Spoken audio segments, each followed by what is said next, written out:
बंजारा समाजाला समिती स्थापन झाली। समिती म्हणजे आरक्षण नाही मित्रांनो, लक्षात घ्या, समितीची काहीच गरज। जय सेवालाल, जय लकीशा बंजारा। मित्रो, मी रामेश्वर राठोड।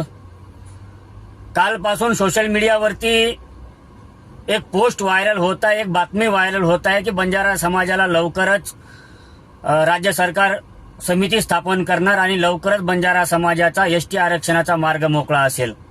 कालपासून संजय राठोड द्वारा ही माहिती सोशल मीडियावरती पसरत आहे। अभिनंदन आहे संजय भाऊ राठोड, तुमचं चांगली गोष्ट आहे। तुम्ही सरकारला सांगता, पाठपुरावा करता की बंजारा समाजाचा एसटी आरक्षणाचा प्रश्न लवकर मार्गी लागला पाहिजे।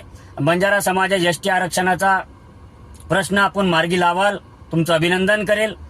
पण माझ्यातर्फे, माझ्या समाजातर्फे माझा बंजारा समाज थोडा संभ्रमित आहे, काही प्रश्नचिन्ह उपस्थित करत आहे। कालपासून सोशल मीडियावरती जी समिती गठीत होणार आहे किंवा समितीची स्थापना झाली, ह्या संभ्रम जो बंजारा समाजामध्ये हा दूर झाला पाहिजे।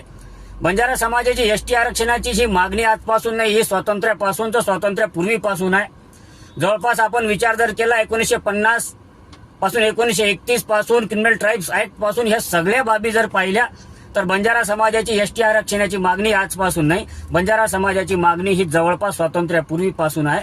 आणि तो संवैधानिक हक्क आहे बंजारा समाजाला एसटी आरक्षण मिळावं किंवा संपूर्ण देशामध्ये एक कॅटेगरेशन द्यावं, ही मागणी आहे। संजय राठोड भाऊ, आपण जो पुढाकार घेतला आहे चांगली गोष्ट आहे। तुमच्या माध्यमातून बंजारा समाजाला एसटी आरक्षण मिळेल आणि मिळालाच पाहिजे, आमचा तो संवैधानिक अधिकार आहे। आपण कालपासून समाज माध्यमावरती किंवा इलेक्ट्रिक मीडियावरती जे दाखवत आहात की समिती स्थापन झाली, पण त्या समितीचे अध्यक्ष कोण, समितीमध्ये कोण न्यायमूर्ती, समिती काय काम करणार, समिती कोणता अहवाल घेणार, हे पण लक्षात आलं पाहिजे। कारण की समिती स्थापन होण्याच्या पूर्वी एक राज्य सरकाराची, एक आयोगाची आणि सामाजिक न्याय मंत्र्याची एक कुठेतरी बैठक असते आणि त्या बंजारा समाजामध्ये जे अभ्यासक आहे त्या अभ्यासकांची यांची एक बैठक झाली पाहिजे होती। आता समिती कोण स्थापन करतो किंवा समिती स्थापन झाली की नाही झाली मी कालपासून बघत आहे, पण समिती स्थापन करण्याची गरज काय होती?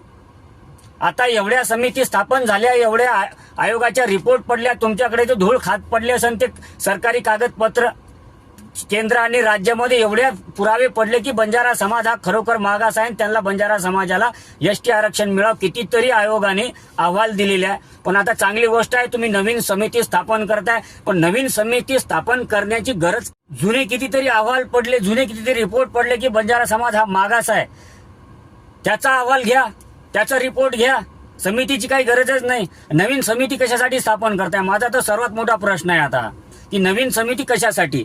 नेमकी एवढे मोठे अहवाल पडले, एवढे आयोग पडले, आयोगाचा रिपोर्ट पडले, ते वाचायला वेळ नाही। आता नवीन समिती हा खर्च कशासाठी, हा वेळ वाया कशाला घालताय? आणि त्या आयोगाचा रिपोर्ट घ्या, त्या आयोगाचा डेटा घ्या आणि बंजारा समाजाला बंजारा समाज हा मागास आहे म्हणून कितीतरी आयोगानं सांगितलं, त्या आयोगाचा रिपोर्ट घ्या, एक विधिमंडळात एक ठराव आणा आणि राष्ट्रपतीकडे शिफारस करा, आमची एवढीच मागणी आहे। अरे किती वेळेस खोटं बोलणार, किती वेळेस लोकांना संभ्रमित करणार? बंजारा समाज हा किती वेळा संभ्रम असणार? आता काहीतरी सोशल मीडियामध्ये सारखं फिरत आहे किंवा सोशल मीडियाची ती आर्टिकल आहे, ते सरकारचं कुठं अधिकृत GR नाही, सरकारच्या कुठे वेबसाईटवरती माहिती नाही आणि समिती गठीत होणार आहे। सरकारने सांगावं, सामाजिक न्याय मंत्र्यांनी सांगावं, मुख्यमंत्र्यांनी आतापर्यंत तरी मला वाटतंय की आमच्या मुख्यमंत्र्यांनी बंजारा समाजाच्या एसटी आरक्षणाविषयी कुठेही मीडियामध्ये, इलेक्ट्रिक मीडियामध्ये, एक्सपोर्ट, ट्विटर कुठेही माहिती दिलेली नाही। आणि आमचे काही लोक गुडघ्याला बाशिंग आपण म्हणतो उतावळे झाले की नाही समिती स्थापन होणार आणि आम्हाला आरक्षण मिळणार।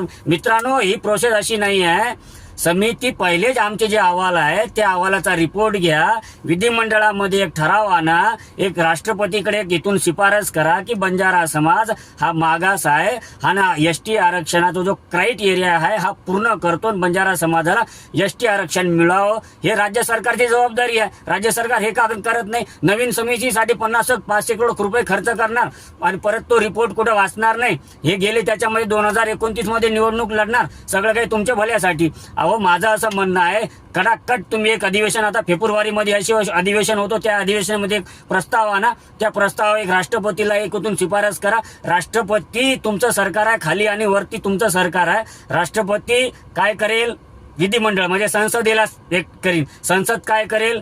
परत एक रिपोर्ट करेल. म्हणजे ह्या भानगडीत न पडता सरळ सरळ आमची जी मागणी आहे, बंजारा समाजाला एसटी आरक्षण मिळावं. तुमच्याकडे कितीतरी पुरावे आहेत सरकारी याच्यावरती त्या पार्लमेंटमध्ये, हे झालं पाहिजे. आमची हीच मागणी आहे. कृपया बंजारा समाजाला नवीन समितीची काही गरज नाही. नवीन समिती ही फक्त थोटांग आहे आणि या थोटांगाच्या नादी लागू नये. नवीन समिती आम्हाला नको. येत्या फेब्रुवारीमध्ये अधिवेशन आहे. अधिवेशनामध्ये एक विशेष प्रस्ताव आणून आम्हाला इथून राष्ट्रपतीला तुम्ही फक्त शिफारस द्या. जर तुम्हाला हे जमत नसेल तर आम्ही येणाऱ्या काळामध्ये पार गल्लीपासून दिल्लीपर्यंत आंदोलन करू. जय हिंद, जय शिवलाल.